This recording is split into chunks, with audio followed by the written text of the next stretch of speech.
You know, I find coaching and the word coaching a really interesting word and topic. I think a lot of us think of it as our, or maybe not me, but maybe for others, our soccer coach or basketball coach or gymnastics coach or singing coach. And that's a certain style. But actually, coaching now is a profession, isn't it? And I guess it's been a profession for a while.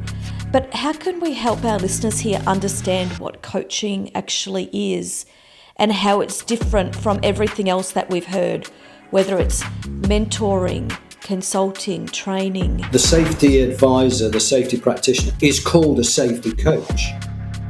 And I've had plenty of people from the oil and gas sector come onto my course whose job title is safety coach.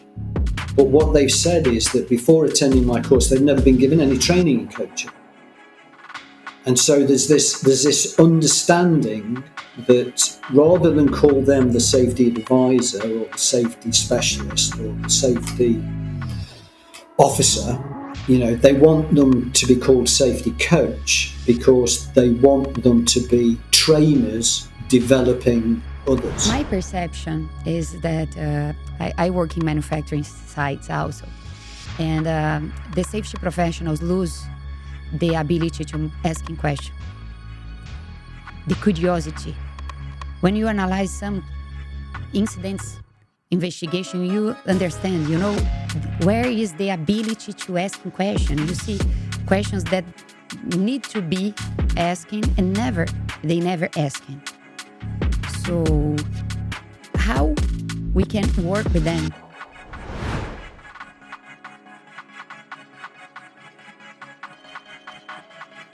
Hi everyone, and welcome back to Headline Podcast. And today we're going to tackle a word that gets thrown around a lot, which is coaching.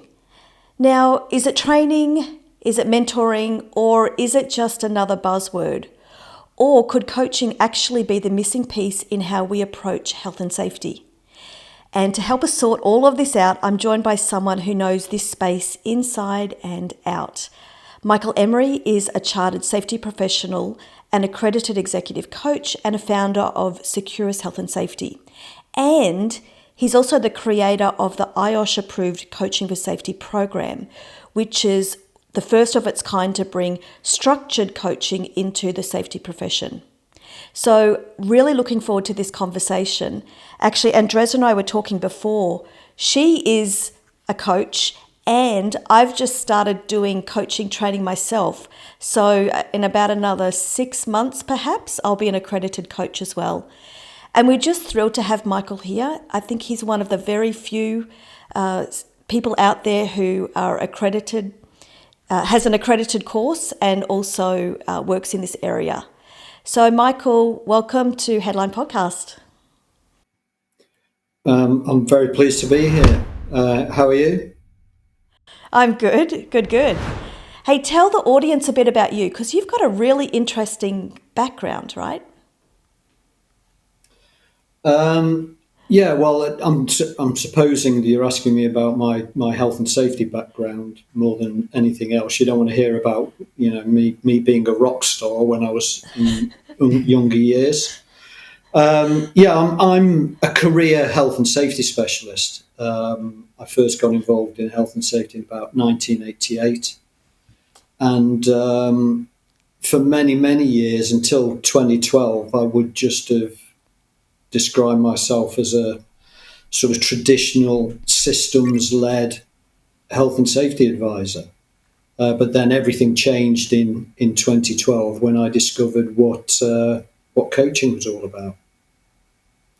So that's my story in a nutshell.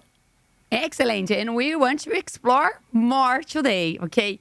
So, Michael, welcome to Headline Podcast again. So, it's a pleasure to have you here. And I would like to take this part of your journey in health and safety. How you start in health and safety? How did this happen? Well, in 1988, I was working for a small engineering company in my hometown of Stafford. I never went to university. So I was in a raw materials quality control laboratory testing raw materials for this company that made grinding wheels. So it's not a particularly sexy industry. It wasn't a particularly, sexy place. And I think I was brought up in quality. I mean, in the UK at that time, everybody was talking about BS 5750, which eventually developed into ISO 9000. So I was kind of brought up in quality, but then in May of 1988, it was a Friday afternoon. I can remember it quite well. My boss, who was the quality manager, invited me into his office, and he said, "Michael, Cliff's retiring. We want you to be the new health and safety advisor." And my very first thought was, Cliff's the health and safety advisor? Because I just didn't know. And if you bear in mind that some months before that, I'd had a pretty serious accident. I had a chemical splash into my face. Wow. My eyes were bandaged for some months. I had to apply eye drops to my eyes. It was pretty serious. Nobody came to me to do an accident investigation. The union didn't approach me about maybe there's a claim to be had here. The only thing I can really remember happening was that I got a telling off for not wearing my safety goggles. And Cliff, the health and safety advisor, he wasn't involved at all. So to hear that Cliff was the health and safety advisor came as a bit of a shock. So my first thought was, Cliff's the health and safety advisor. And then my second thought was, what's health and safety? Because it just wasn't discussed. Yeah. And, in the UK at that time, there was some pretty meaty bits of legislation that were just about to land. And, health and safety just wasn't really on the landscape at all. So, and I didn't really have a clue about what health and safety was. And to be honest, I didn't really want to get involved in health and safety because I thought my career path was going to be in quality. But there you go. Everything changed on that day. I've never heard that story from you, Michael. Wow. Wow. You experienced the both side, Now you are in charge, but you experienced the accident. Now you face a serious accident and you didn't see what health and safety really is. Okay, so, and I was reading about you working a lot in system, in management system, and you changed this. What's your turn point? So I mean, we're rolling forward now to 2013, and in those years between 1988 and 2012, not 2013, I sort of worked for a number of companies that in the UK are sort of household names. So Porter Cabin Limited is a household name in the UK, Rolls-Royce and Bentley Motor Cars. I'd been across to Saudi Arabia. I'd spent 5 years in Saudi Arabia, and it was all about developing systems. And there was nothing really very remarkable about me. I was just a standard systems-led health and safety practitioner. But then in 2012, I was working for the Weetabix food company. I was freelancing at the time. And I was invited along with my management peers to attend a residential course, a 2-day residential course called High Performance Coaching. And I very nearly didn't go because I kind of thought I knew what coaching was. I thought I had a coaching style. My CV talked about my coaching style. In any interviews, I talked about my coaching style. So I thought I know what coaching was. And I was thinking, 2 days coaching, really? What can you possibly spend 2 days on? Coaching. But I did go, and almost inevitably, midway through the first morning, the penny dropped with me, and I realised that what I had thought was coaching isn't coaching, and actually real coaching is profoundly more important for me as a safety professional than I ever would have given it credit for. So at the end of that first day, I mean, this had completely blown my mind. At the end of that first day, it's a residential course. Everybody rushes to the bar, as you do. I rushed to my hotel room to get onto the internet to find my next coaching course. And I wanted something associated with safety, because it was, at this stage, it was about me becoming a better coach and a better safety practitioner. And I couldn't find anything associated with safety. So I ultimately booked on an executive coaching course with the Academy of Executive Coaching in London. And it was around the time of starting that course that the thought came to me that, you know, if these skills are so important for me to develop so that I can be a better safety practitioner, then surely these skills are important across the profession, the safety profession, and that all practitioners need to hear about these skills. So I went into that executive coaching course with the mindset that I was going to develop for myself, for my own sake, but also I was going to develop something for other practitioners too. And that ultimately led to what is now the IOSH approved coaching for safety course, which I got approved with IOSH. So yeah, that's the story really. I mean, in the first instance, it was all about me, and it was only later that it occurred to me that, you know, others would benefit from this too. And now, the President of the United States. We choose to go to the moon in this decade and do the other things, not because they are easy, but because they are hard. On January 28, 1986, the world stood still. 73 seconds after liftoff, the dream turned into silence. What really happened to Challenger? Which warnings were ignored? And which decisions cost lives? This documentary reveals what happened behind the scenes. The human mirror and the lessons that must never be forgotten. Watch now on my channel, Andrés Araújo Official, and discover the story behind the tragedy.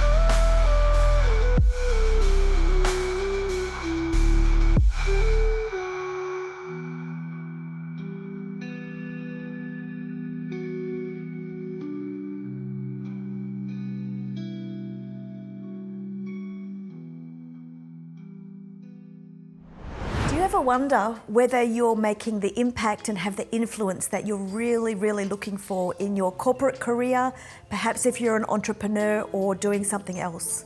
Well, I offer one-on-one coaching services for purpose-driven leaders who are really looking to find some way of increasing their impact and their influence. So if this is something you're interested in, give me a call, send me a DM, and I'd love to talk to you about it. You know, I find coaching and the word coaching a really interesting word and topic. I think a lot of us think of it as our, well, maybe not me, but maybe for others, you know, our soccer coach or basketball coach or gymnastics coach or singing coach. And that's a certain style. But actually, coaching now is a profession, isn't it? And I guess it's been a profession for a while. But how can we help our listeners here understand what coaching actually is and how it's different from everything else that we've heard, whether it's mentoring, consulting, training? What is it, Michael? What is it? Well, ironically, that penny dropping moment at that 2-day course that I didn't want to go to, that penny dropping moment occurred around questions, or a short discussion in class around David Beckham, who was the one of the top sort of UK footballers at the time. And the question was asked, what does David Beckham's coach do for him? Because he was widely reputed to be the best free kick taker on the planet at the time. So clearly his coach isn't going to help him take free kicks, because there's nobody on the planet who takes a free kick like David Beckham. I mean, these days the same might be said for, Messi or Cristiano Ronaldo. What do their coaches do for them? But as I've developed my thinking on coaching, what I advise people in class is to not think of the sports coach, but to think of it differently. Because if you go down the road of thinking about the sports coach, you'll probably come at it from the wrong angle. So I've heard a few sort of definitions which have really sort of resonated with me. I think the first definition that really sort of slapped me about the face was by Janice Kaplan. So Janice Kaplan, who was obviously a coach herself, but a published author, she authored a book called something like Coaching for the Future: How Smart Companies Use Coaching and Mentoring. And in that book, she defines coaching as, she says, a coach is a collaborative partner who works with their clients to help them achieve goals, solve problems, learn and develop.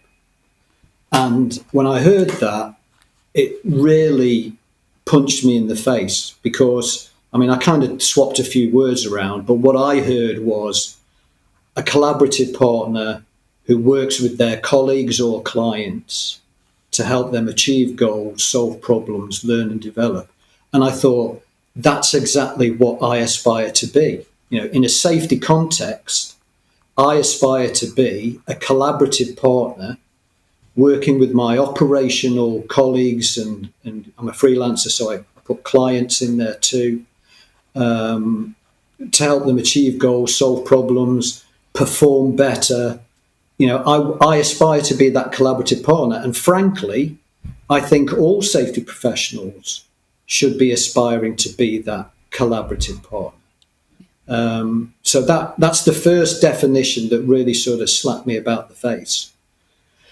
I think the next one that really helped me understand coaching in a safety context is, in the UK, we have the Chartered Institute of Personnel and Development. It's kind of the professional body for HR people.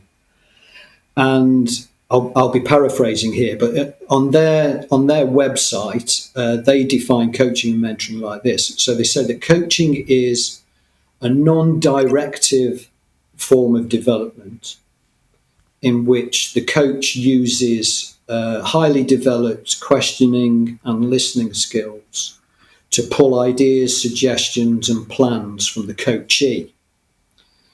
So it's non-directive. So what that means to me, that it doesn't involve telling. The coach isn't going to tell you what to do.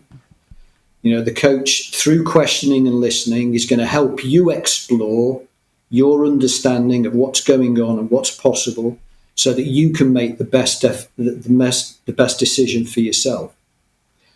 Mentoring, the CIPD say, uses the same skills as coaching, but mentoring is normally associated with a situation where a colleague has been there and done that. Whatever that is, they've got some experience of it. So they've been there and done it.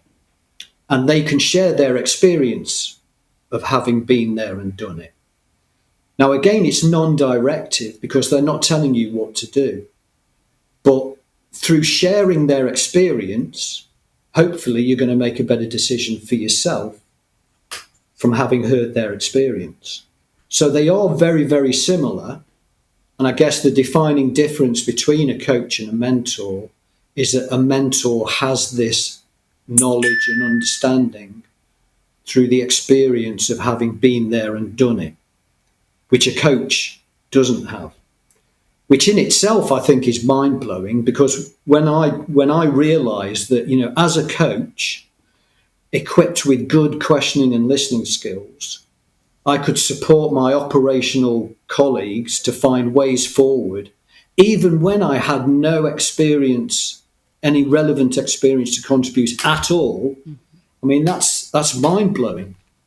And especially as a freelancer, because, as a freelancer, I've worked in various sectors, some of which in process terms, I just have no clue whatsoever.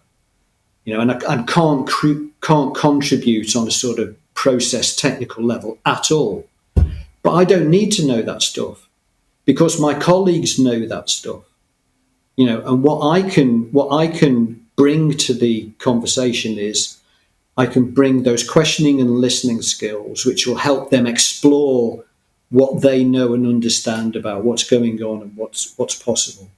But I can also bring into that the mentoring side of things, because I have some specialist health and safety knowledge that none of them have. So I can bring in my knowledge of legal standards and other standards that need to be achieved. So I see the very best safety practitioners as a kind of a hybrid between coach and mentor. Mentor because they have that specialist safety knowledge, which in many organisations nobody has except for the safety professional. But coach because they're equipped with these highly developed questioning and listening skills that facilitate conversations where colleagues are exploring their own understanding about what's going on and what's possible. So I see the best safety people as this hybrid, and that's what I aspire to be. The best kind of hybrid of coach and mentor that I can be. I've rabbited on there. I went on for far too long, but that's how I've come to appreciate it. I usually like to return the point when you participate in your first training about coaching, and you understand what coaching really is. So there are many coach experts out there. How can we recognize them to stay away from these experts? You understand my point? Well, in certain sectors of the safety profession, I'm thinking mainly oil and gas now, that the safety advisor, the safety practitioner, is called a safety coach. And I've had plenty of people from the oil and gas sector come onto my course whose job title is safety coach. But what they've said is that before attending my course, they've never been given any training in coaching. And so there's this understanding that rather than call them the safety advisor or the safety specialist or the safety officer, they want them to be called safety coach because they want them to be trainers developing others. So in those sectors, my understanding is that rather than being true coaches, they're more associated with training than they are with coaching. And, I have many people come to the course expecting to be learning about, clever ways of training people, clever ways of getting their own message across and understood. And when I say to them, coaching is essentially a questioning and listening exercise, that completely pulls the rug from beneath their feet. And for a while in class, they don't really know what they're doing there because coaching is something entirely different to what they expected. So there is this widely held misconception about what coaching is, and many people align it more to training than it really is. So that's what my experience has been. I think because they are looking the sports. Yes, exactly. Yeah. And also, when you think about it, folks who've become safety professionals or even operational folks who are encouraging certain safety standards or safety expectations and cultures, this idea of coaching, I don't think it's really been introduced, has it? Everything has been about training, training, training. Think of the good old hierarchy of control for those safety nerds who are listening. Coaching's not there under administrative controls. So how do we have people better understand that asking powerful questions is a way to actually improve health and safety performance and health and safety culture? How do we even do that? Well, I think in the UK, I mean, you and I spoke the other day, and I think the situation has been a little different in the UK. I mean, I should tell you this. I mean, once I'd become qualified as an executive coach and I had my course approved by IOSH and I launched my course, I can remember I took out an advert, a very expensive advert on the back page of it was called the SHP magazine then. Cost me an absolute fortune, and I was advertising 3 courses, one in Glasgow, one in Manchester, 4 courses, Glasgow, Manchester, Birmingham and London. And in my naive little brain, I was thinking, if I'm turned on to coaching, everybody else is going to be turned on to coaching, and they're going to be knocking down the doors to get on my course. And not a single person booked. No. And what I learned in that moment was that, I learned that people didn't know what coaching was, and I learned that the profession in the UK at that time wasn't really valuing soft skills at all. It was all about technical competence. So in the UK, it would be NEBOSH this and NEBOSH that, and everybody was fixated on getting these NEBOSH qualifications. So what I then ventured to do is I went around all of the IOSH branches, of which there are many across the UK, to give taster sessions on what coaching was and why I thought it was important for the profession. So gradually, that sort of increased awareness to a degree. But then also in 2016, at the IOSH conference, IOSH launched Blueprint, which was what they called their competency framework. Now, Blueprint has gone on quite a strange journey since then, but in its very original form, I thought it had a lot going for it.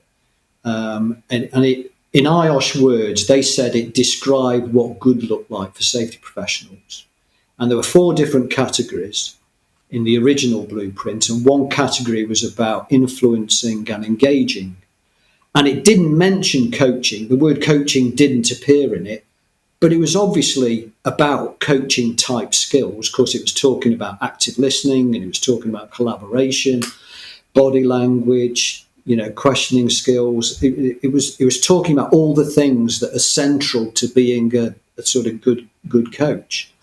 So IOSH, from that moment in 2016, have kind of promoted coaching skills in one way or another.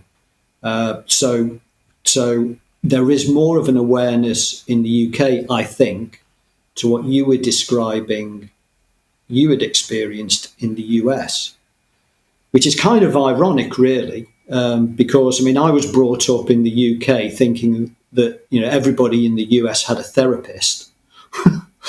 And when you look very closely, there's not a great deal of difference in terms of the skills that a coach uses and the skills that a therapist or counsellor use. The skills and techniques that they deploy are quite similar. So for the US, where I believe everybody has a therapist, to not get the sort of importance of coaching skills and techniques in a safety context is quite a surprise to me. But I can't explain why that is. I have been to the US recently. I did a couple of courses I think I mentioned, to Rhode Island, Texas last year, and it was received really, really well. And the guys on those courses did recognise, the penny dropped with them. They recognised that there was a similarity between coaching and these other sort of counselling sort of skills and techniques. So yeah, I think people would be receptive to it, but they just haven't got to that stage yet, is my understanding. And now, the President of the United States. We choose to go to the moon in this decade and do the other things, not because they are easy, but because they are hard. On January 28, 1986, the world stood still. 73 seconds after liftoff, the dream turned into silence. What really happened to Challenger? Which warnings were ignored? And which decisions cost lives?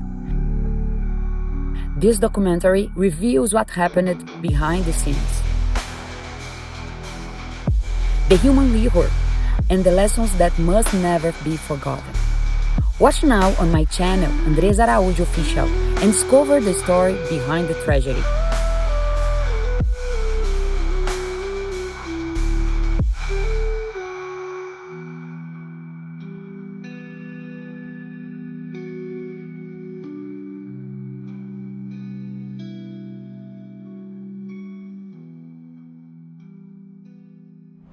Do you ever wonder whether you're making the impact and have the influence that you're really, really looking for in your corporate career, perhaps if you're an entrepreneur or doing something else? Well, I offer one-on-one coaching services for purpose-driven leaders who are really looking to find some way of increasing their impact and their influence. So if this is something you're interested in, give me a call, send me a DM, and I'd love to talk to you about it. Michael, how can we measure a coaching for safety, the success? So which indicators or guidelines we should use to measure the efficiency or the progress from the coaching for safety? I think what's going through my mind as I think on that question is, workers in an organisation will be able to tell you whether or not they've got a coaching culture or not. And, if workers see the safety professional as a compliance policeman, then, that's the stereotype of safety professionals, certainly in the UK, is that they're compliance policemen and finger waggers. You must not do this, you must do that, because this is what the standard says. So if workers in an organisation are seeing their safety professional as a compliance policeman or a finger wagger, they've not got a coaching culture. But if they're seeing their safety professional as a collaborative partner, as somebody who helps them identify solutions which, they tick the compliance boxes, but they tick the compliance boxes in operationally sound ways. So they're operationally sound, so that they can buy into it and they can own it and they can manage it going forward. Workers will be able to tell you very quickly whether or not they've got a coaching culture there or not.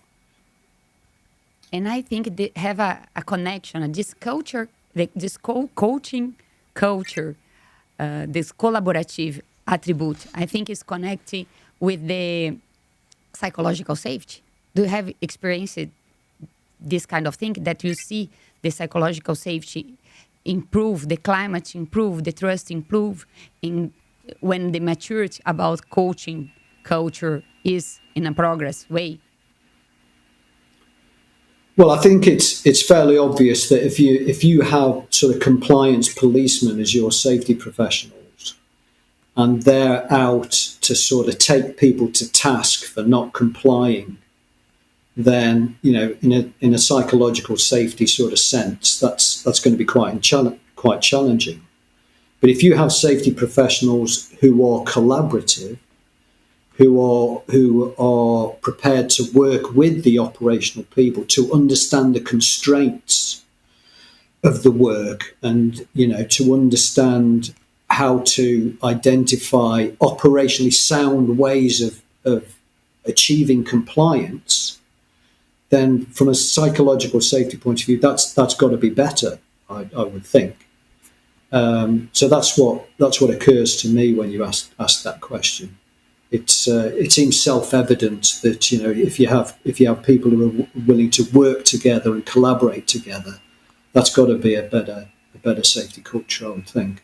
How might a conversation sound with a safety professional or an ops leader who uses a coaching approach versus one who doesn't? So you sort of were talking about, say, a compliance-oriented person versus more a coach. But could we have a bit of fun, and could you sort of maybe help us understand the difference of what it sounds like of person A versus person B? Well, in class, what I try and get delegates to think about is the small changes that they can make in sort of every conversation. So they're there to understand what coaching skills and techniques are about, not so that they can become coaches, but so that they can become more collaborative safety practitioners. So I tell them, so talk less, listen more, listen better, tell less, question more, question better, be person-centered, use a person-centered line of questioning. And I say things like ask for goals. So, there are many times over the years I found myself sort of on the fringes of a conversation with however many number of colleagues in a room. And it's been apparent to me that whilst we're all kind of talking about the same thing, we're coming at it from different angles. And people are kind of having, in their heads, you can sort of tell that they're kind of having different conversations. So to just ask about a goal there is a really powerful thing to do. So I could just throw into the conversation, what are we trying to achieve here? And you just see how that, well, first of all, it clarifies everything for you. It clarifies, what you are trying to achieve and what the goal of the conversation is. But you also see how everybody else then becomes aligned, because we've stated what the goal is, and then everybody then becomes aligned to achieve that goal. And it makes the conversation a lot more efficient, a lot more sort of direct. And yeah, so I mean, that would be a hallmark or a small telltale sign of somebody who's got a coaching mindset, is ask about a goal. My belief is that if a conversation, and I'm not talking about every conversation obviously, but if a conversation in the workplace is worth having, it's worth having a goal for. What are we trying to achieve from this conversation? And I've found it over the years to be a really powerful thing to ask for a number of reasons. So I don't know whether that's answered your question, Megan. I'm sorry if it hasn't, but that's what I've got to. I think, yeah, that's a really good starting point, isn't it? Because we don't necessarily ask what the goals are, but as you said, it helps bring clarity to a situation, right? Absolutely. And it also opens up so many other sort of opportunities, because, if what you've decided, if you state what it is you're trying to achieve, you can then kind of you can take that to pieces and find out what the components of that goal are, so that you can then sort of plot a route from where you are now to achieve that goal. But also, if you define in enough clarity what the goal is, and you look around in the present moment, you might actually find that you've got elements of this goal already existing over here, say.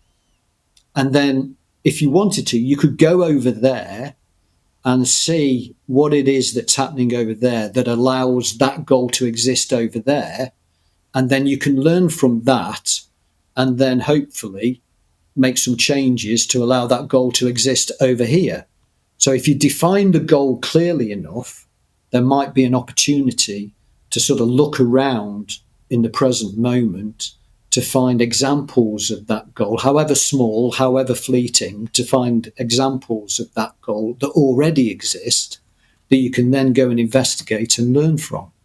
So, so just stating the goal and exploring the goal and defining the goal in some level of detail is a really, really useful thing to do. It's a very solutions-focused thing to do.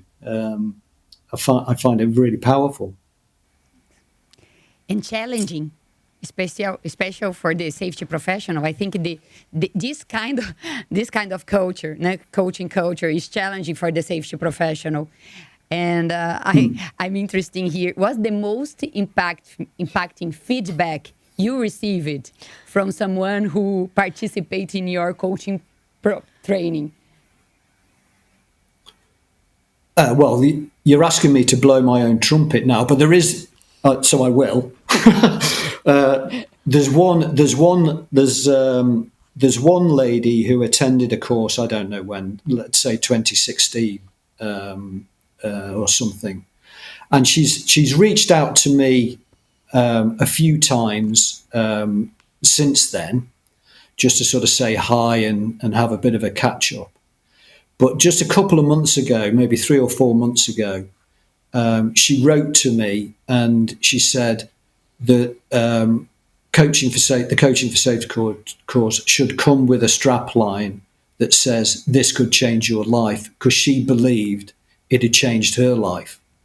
Now, I mean, I'm blowing my own trumpet, but I mean, that's what she believes. It's made a profound difference to the way that she operates, and a profound difference to her career. So, any trainer would just love to hear something like that. And I was choked when she said that. Yeah. Did she say why? What was it that helped change her life?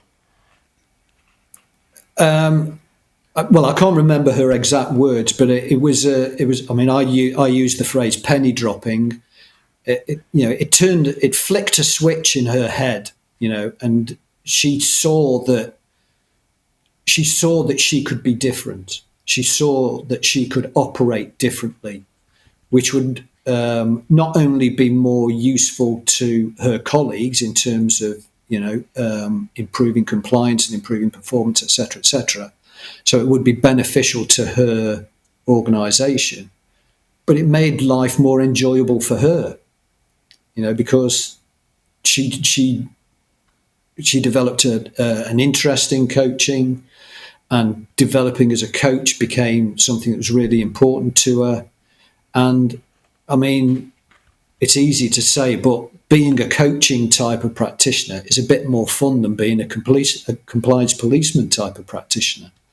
So it's a more enjoyable experience all around. What about the people that say it's slow and that it's just easier and faster to tell people what to do? How do you respond to that?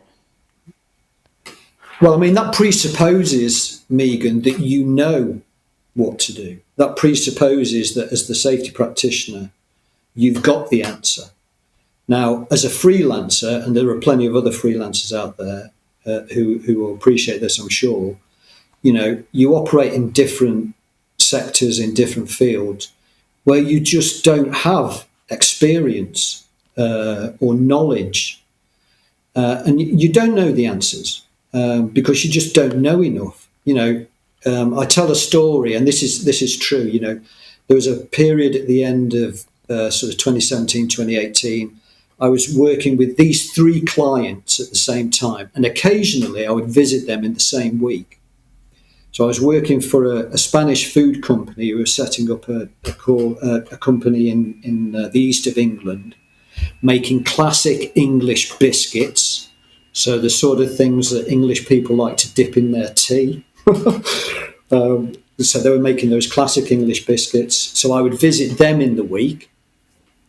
And then I was also supporting a company in a different part of the UK, and they were recycling aluminium from furnace slag. So their raw material were the linings of furnaces from all over Europe.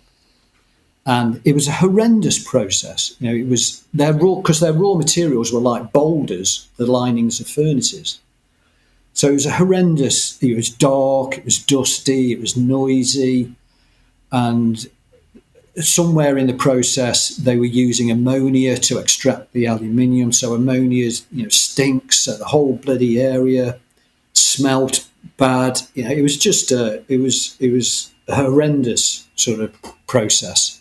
And I'd visit them in the same week as the biscuit company. And at the same time, I was supporting a company in Leeds who were making heart valves from pig skin in a clean room environment. So I ask you, how much technical knowledge am I going to have to contribute in terms of making classic English biscuits, recycling aluminium from furnace slag, and making heart valves from pig skin in a clean room environment? I know about my hazardous substance regulations. I know about my explosive atmospheres regulations. I know about machinery guarding, but really, but that's okay, because I don't need to know things at a technical level, because they know all that there is to know about, recycling aluminium from furnace slag. What I have to do is I'm kind of the arbiter of standards. I will say what's safe enough and what's not safe enough.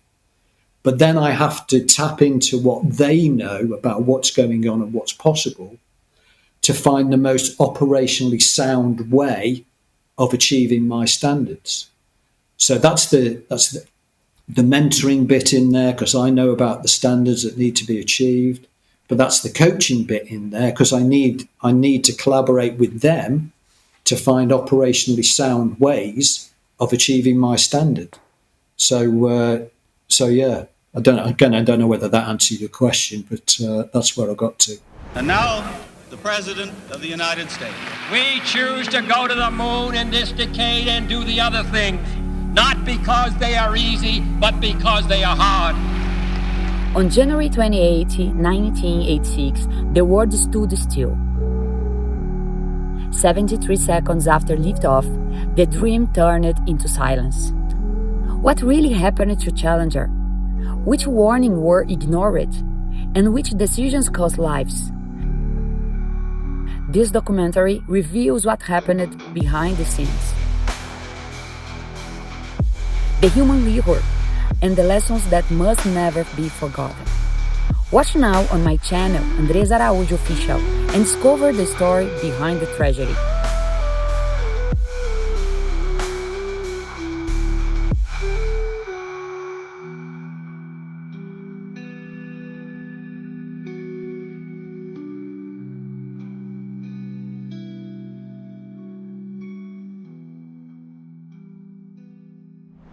Do you ever wonder whether you're making the impact and have the influence that you're really, really looking for in your corporate career, perhaps if you're an entrepreneur or doing something else? Well, I offer one-on-one coaching services for purpose-driven leaders who are really looking to find some way of increasing their impact and their influence. So if this is something you're interested in, give me a call, send me a DM, and I'd love to talk to you about it. We had interviewed Dr. Tom Krause, and Dr. Tom Krause speaks about the need of quality leaders. How can coaching for safety help us reach this level of excellence in quality safety leaders? Well, I saw that you'd had Thomas R. Krauss on the podcast. I mean, I've known about him for decades, literally decades. I mean, as far as I'm concerned, he's the godfather of behavioural safety. And I've had an interest in behavioural safety since, I don't know when, late 80s, early 90s, something like that. Once I discovered coaching skills, and by this time, I mean, within the UK, opinions are polarised on behavioural safety. There are those fierce advocates of behavioural safety, and then there are people who are fiercely against behavioural safety. When I first discovered coaching skills, 2012, 2013, this sort of schism within the profession around behavioural safety, it started to become apparent. And what occurred to me was that if people had, or if companies had developed communication skills, better communication skills, like coaching skills, before trying to implement a behavioural safety program, more behavioural safety programs would be successful. Because I think what's turned a lot of people off behavioural safety is that through some bad implementations, it's become a sort of gotcha type experience where they catch people out for unsafe behaviours without really trying to understand the reasons for those unsafe behaviours. You know, in behavioural safety, we're taught that not all behaviours are down to free will. There are drivers in the workplace which encourage unsafe behaviour, or there are obstacles which prevent safe behaviour. And if all you're going to do is observe behaviours and then rap people over the knuckles when they get it wrong, if that's all you're going to do, it's not going to work. You've got to be prepared to understand the drivers and the obstacles in the workplace, to understand the reasons behind, the underlying reasons behind people's choices, and then do something to encourage good choices rather than bad choices. So for me, having those quality conversations to try and understand the constraints within the work and the drivers and the obstacles, having those quality conversations is all important. And it's foolhardy to think that people are going to have those conversations without training. I think people really need to have training on good communication skills, questioning and listening skills. So if more organisations provided training on communication before implementing behavioural safety systems, a lot less money would be wasted on behavioural safety implementations, I think. Because that's what we're really talking about here, isn't it? We're talking about great communication between people. And, with coaching, what do they talk about? Powerful questions and deep listening. I think that's right. So how can powerful questions and deep listening be used to improve communication and understanding between people? A lot of workers, what they experience over the years is that management, companies are not really interested in what they've got to contribute. Their experience is that they're not asked for their opinions. They're not asked for their experiences in the workplace. And then, occasionally they've experienced being asked, because being asked is the flavour of the day, but then being ignored anyway. So, I think, if companies truly believe that their people are their most important resource, and, most companies say that, don't they? But if they really truly believe that their most important resource is their people, then how do you tap into that resource? you tap into it by having good questioning and listening skills. To tap into what it is that people are experiencing and what it is that people understand about what's going on and what's possible. So if people really are such an important resource, and I believe they are, then how are you going to tap into that? I think coaching skills are what you need to tap into that. You alluded to it earlier that it's important to have those conversations and then have goals. Is there something else that needs to happen as well with coaching for it to resonate with people and for it to be successful? Because otherwise I feel like if it's just someone asking a lot of questions and listening, does that really get results, or is there something else that's part of coaching as well? Well, you've got to follow through, haven't you? I mean, if we go back to the discussion about behavioural safety, you've got to follow through. If you develop the communication skills so that your people are asking questions and listening to the answers, and so they are learning about the drivers, and they are learning about the drivers of unsafe behaviour, and they are learning about the obstacles to safe behaviour, you've got to follow through. You can't just ignore what you've learned. So companies who are embarking on a behavioural safety implementation have really got to go into it knowing that they're going to have to invest stuff, because they're going to learn stuff and they're going to learn things that are not right, and they're going to have to invest to put them right. Because what's the point? What's the point of having these great quality conversations and learning all of this stuff and then ignoring it anyway? So if you're serious about it, you've got to go into it with your eyes open to that, I think. And then people will warm to that. Workers will not only see that they are being questioned, that their opinions are being heard, but then changes are being made accordingly. And people will warm to that, and so you get an altogether different level of engagement. It's the sort of stuff that changes cultures, that sort of stuff. I think Michael's onto something about engagement, because this idea about coaching, it sounds good, right? Ask powerful questions, listen deeply for answers. Encourage people to solve problems themselves and take ownership and accountability of that. But that becomes part of how workplaces can get a more engaged workforce if they're actually listening to them and encouraging them to speak up and to give input of what they're seeing.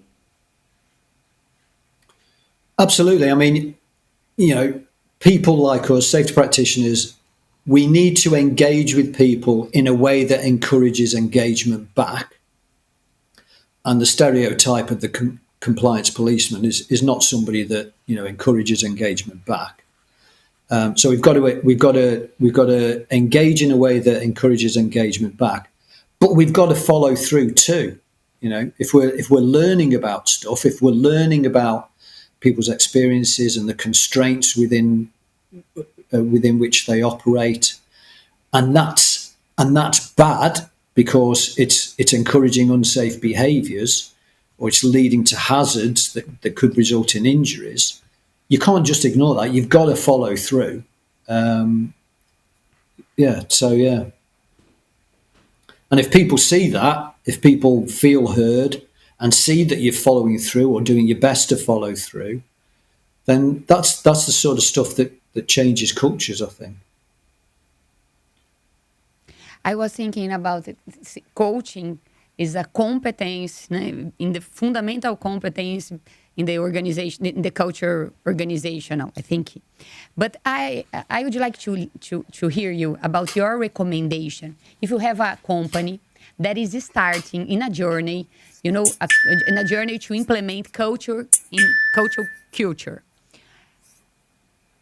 I know we have different applications that we can use the coach, but to start at this journey, What are your recommendations? How can it start? Well, it would be flippant of me to say they should attend my course, but I mean they've got to. The first thing is they've got to learn what coaching is. And what I've experienced is I've had people attend my course and learned what coaching is. So I've had safety people attend my course and learned what coaching is. And they've gone back to their organisations and they've brought me in to train not just other safety professionals, but other people within the organisation, because it's essentially a coaching course, not a safety course. But when they discover what coaching is, they see that it's relevant not just to safety, but to quality and production and et cetera, et cetera. And there's a really good, I mean, it's a long time since I heard it, but there was I think it's on the CIPD website, where there's a link to a podcast about coaching. And I think the organisation is Nestle. I might be wrong with that. But it's people from this organisation talking about how coaching had changed the culture within their organisation. And the words are, so I'm paraphrasing, but they said that, coaching isn't new, but the way it's being used in organisations is evolving. And what organisations aspire to have increasingly is a culture in which managers and others are having live, in the moment, collaborative conversations. And that's what I try and get across in the course, because they're safety people on the course. They're not there to become coaches. They're there to learn what coaching skills and techniques are all about so that they can incorporate them in how they operate as safety professionals. So they become more collaborative. They become better at questioning, better at listening, more solutions focused. Not so that they can become coaches, but so they can become better safety practitioners. That's what it's all about for me. So if a safety practitioner wanted to start experimenting with using coaching or coaching principles, what would you suggest they do? Perhaps what's one of the first steps that they could take? Well, you can learn basics from reading a book, and there are some really good coaching books out there. So you can learn some of the basics from reading a book, but it's a skill. It's not a knowledge thing. It's a skill thing, and as with any skill, it's got to be practiced. So, I mean, the world is full of coaching courses. So I'm not suggesting that everybody rush to attend my course. There are loads of courses, and in the UK, most local colleges will run coaching and mentoring courses. So the Institute of Leadership and Management, ILM, do a series of coaching and mentoring courses, which are run in most local colleges. So you can easily find coaching courses. So it is a skill. You can understand the basics from a book, but it is a skill. So you're going to have to practice it. You can find coaching courses quite easily locally, and then it's learning about how you can incorporate that into your everyday practice, how you operate. So it's those things about, listening, telling more, telling less, questioning more, questioning better, being person-centered, listening better, empathizing, trying to understand people's situations, developing relationships, developing rapport with people. It's those basic things, but you've got to learn more about what coaching is, because there is, as we said earlier, there is a widely held misconception about what coaching is. And I think the first step is to really find out what real coaching is about. And now, the President of the United States. We choose to go to the moon in this decade and do the other things, not because they are easy, but because they are hard. On January 28, 1986, the world stood still. 73 seconds after liftoff, the dream turned into silence. What really happened to Challenger?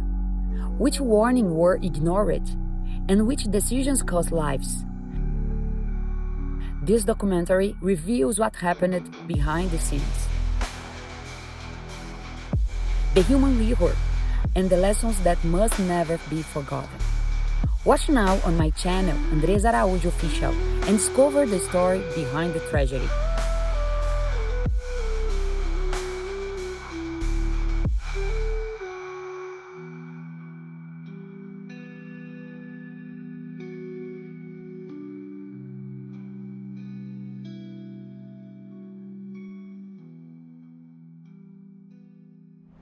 Do you ever wonder whether you're making the impact and have the influence that you're really, really looking for in your corporate career, perhaps if you're an entrepreneur or doing something else? Well, I offer one-on-one coaching services for purpose-driven leaders who are really looking to find some way of increasing their impact and their influence. So if this is something you're interested in, give me a call, send me a DM, and I'd love to talk to you about it. How can I adapt the concept of coaching in this modern work now? For example, the hybrid work. So we have people in the office, people in manufacturing, but we have a lot of people in home office. So all these new trends in terms of how the work is changing, how can I adapt the coaching in this kind of scenarios? Well, it's not easy. I mean, I have a coach. I much prefer to be coached face to face. During lockdown, we couldn't, so it had to be on the screen. And there's something lost from doing it remotely. I mean, I during lockdown, I didn't rush to do this, but I eventually ran the course through Zoom, and I had delegates from all over the world attending courses, running this very room. with me and my wife in this room running a course, and I had delegates from the Iraqi desert and Singapore and Brazil. Bizarre. Now, I never believed that could happen because I thought, it's about conversations, it's about engagement. It's got to be face to face. But what I discovered was I know what's lost from doing it over Zoom. So I can talk about what's lost. So to a degree, I can compensate for what's lost by talking about it. But I mean, there's no pretending that, coaching conversations are best done face to face. I don't think there's any way of avoiding that. You can have good quality conversations over Zoom, of course you can. But I think the best coaching is going to take place face to face, in my view. And then maybe switching back to the safety profession just for a minute. One thing I'm really curious about, and you mentioned this earlier, Michael, that we see a lot of focus in the safety profession of technical training. I think there are more conversations now about soft skills in inverted commas, and how important that is as well. But what do you think is the biggest risk to the safety profession if they don't embrace coaching as a methodology or a approach for communication? What is the biggest risk? I think, well, we've seen what happens when your safety professionals are compliance policemen. It's not healthy for a culture to have that sort of regime in place, I don't think. So you have the kind of cultures that, my sector is mostly manufacturing. So, I've seen those sorts of cultures over the years. And, I think if there is a silver bullet for developing culture, it's coaching skills. because through coaching, you get a more collaborative sort of engagement. It goes without saying to me that that's obviously better than the alternative. Are there risks in terms of, if you've got a compliance policeman approach to safety? Are there risks that more injuries might happen? I don't think there's any evidence for that. Not that I could point to. But I think with coaching skills, with a more collaborative approach to safety, you get better solutions because they're solutions that are operationally sound, that you've arrived at collectively. Better solutions equals less risk to me. You get better levels of engagement, so more ownership, safer behaviours. I can't point to evidence that says, this is going to reduce accidents, but instinctively I feel if you've got that kind of a culture, then it's likely to be a safer culture than the alternative. In my gut, I feel that, but I can't point to any evidence of that. Michael, my perception is that I work in manufacturing sites also, and the safety professionals lose the ability to asking questions, the curiosity. When you analyze some incidents, investigation, you understand, where is the ability to asking questions. You see questions that need to be asking and they never asking. So how we can work with them this to return to curiosity? Because I think it's about this. We need, you talk about empathy, but curiosity is something. Sometimes we are in our comfort zone, be safety professionals as a informative. Informative. We inform safety. We not communicate safety. So I would like to hear you about this. Make sense what you are saying here? Well, you mentioned accident investigations. So, once the investigation is completed and you've identified those root causes, and then you're left with, so what are we going to do about this? I think it's unrealistic to think that the safety practitioner is going to have the answers to what are we going to do about this, because those colleagues, wherever it was that the accident happened in somebody else's department, that manager of that department has a department to manage. He has a job to get done.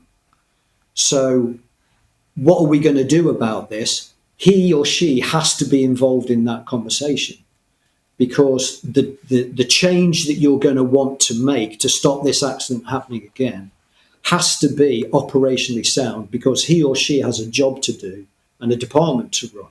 And if it's not operationally sound, then they may say they buy into it. They may say they're going to try and do those things. But if they're not operationally sound, they won't last. So, you talk about curiosity. It's about focusing curiosity. And it's about, for me, focusing curiosity on what that other person knows and understands about what's going on and what's possible. So what can we do differently? What are we going to do differently to make sure that this doesn't happen again? And that's not something that I, as the safety practitioner, can answer. That can only be something that he or she, as the department manager who has a department to run, can answer. So that's where it becomes a collaboration, because I'm going to say, okay, that's good enough. I think that's sufficient, or that's not good enough. We need to go further. And they need to explore what's possible in terms of stopping this awful thing from happening again. So it's about focusing curiosity. It's about being person-centered. and asking person-centered lines of questioning. That's what it's all about for me. So if you train people about questioning, if you train people about what being person-centered really means in practice, then because people think that you're either curious or you're not curious, as though it's some sort of innate sort of quality. You can be trained to be curious in a particular direction. You can be trained to focus your curiosity in a particular way. It's got nothing to do with your makeup, and how you were born and how you were brought up or anything. You can be trained to be person-centered. Michael, I remember you once said to me that in the context of coaching for safety, that doesn't mean you need to be a safety professional to be able to do this.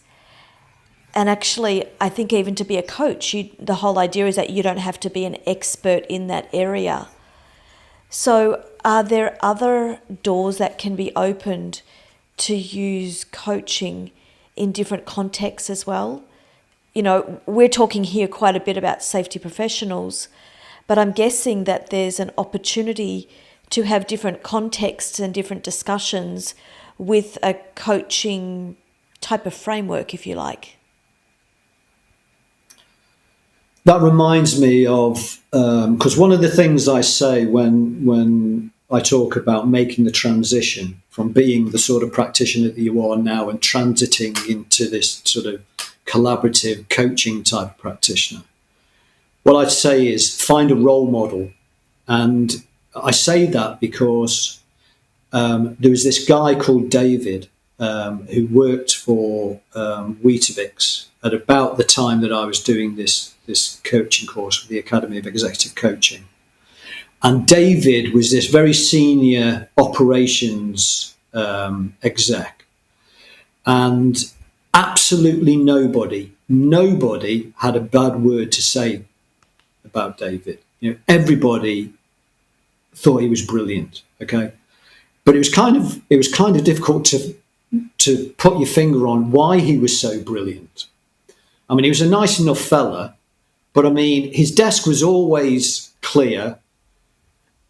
People weren't always that clear on what he actually spent his time doing, and that would ruffle feathers with a lot of people. But nobody's feathers were ruffled by David. Everybody thought he was brilliant.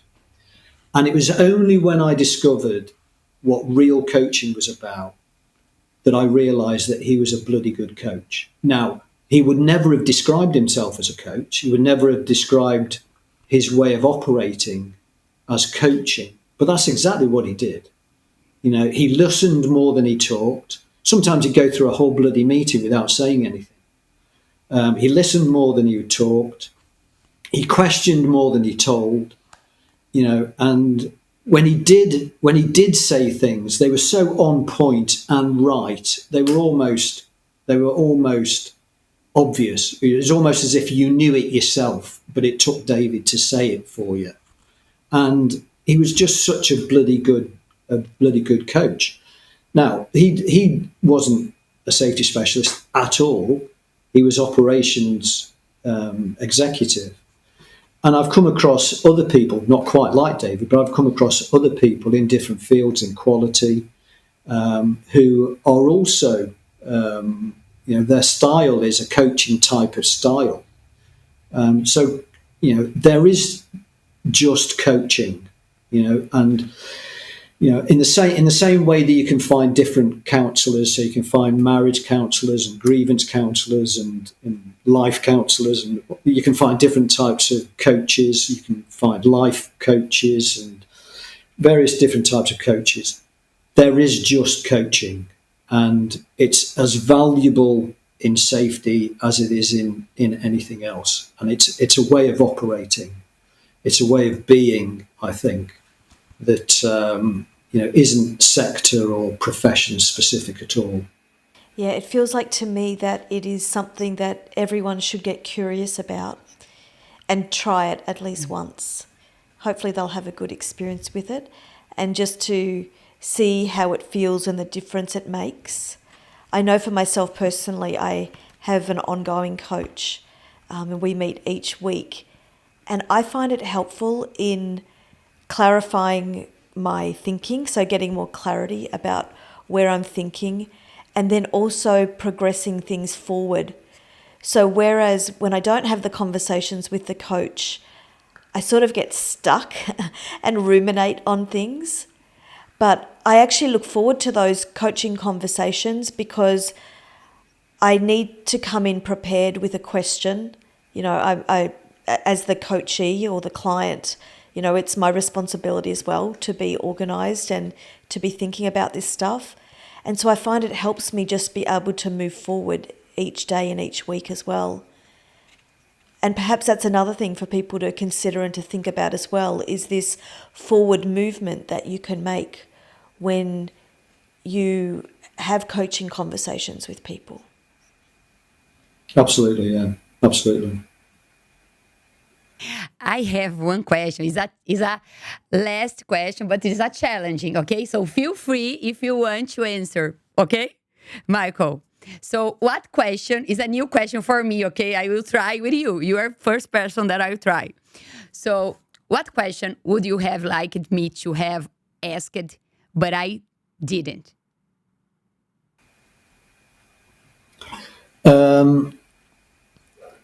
Well, there's nothing jumping to mind. I mean, we've been talking for, over an hour and a quarter, something like that. I think you've asked some fantastic questions. Was there a question? There's nothing jumping to mind at all. Thank you. So I'm not avoiding. I'm not avoiding your question. I just can't think of one. He really wants us to ask about him as an elite athlete, I think, Andresa. Yeah. What were you alluding to earlier? A rock rock and roll star. A rock singer. Blast from the past. Yeah. Well, thank you. What an amazing conversation. Thank you so much. My hope out of the conversation is that we can continue to teach people more about what coaching is. Yes. I noticed recently, Michael, you had a post on LinkedIn, and I think you were genuinely, just talking about what safety coaching was and what you do. And there was quite a bit of discussion on that post. So it leads me to believe anyway that we need to continue the conversation, and that folks do see that this is a skill that can be helpful in many aspects of their life and also their profession, and also for the safety profession as well. So thank you. Here. Couldn't have said it better. Thank you for teaching me today. I think the culture is a concept, to explore more. So thank you again. We close this episode with this certain thing that every conversation can spark new ideas and transform realities. If this content resonated with you, follow our podcast and share it with those who also need to hear this message. Together, we can keep amplifying voices, strengthening connections, and building a safer and more inspired future. So thank you.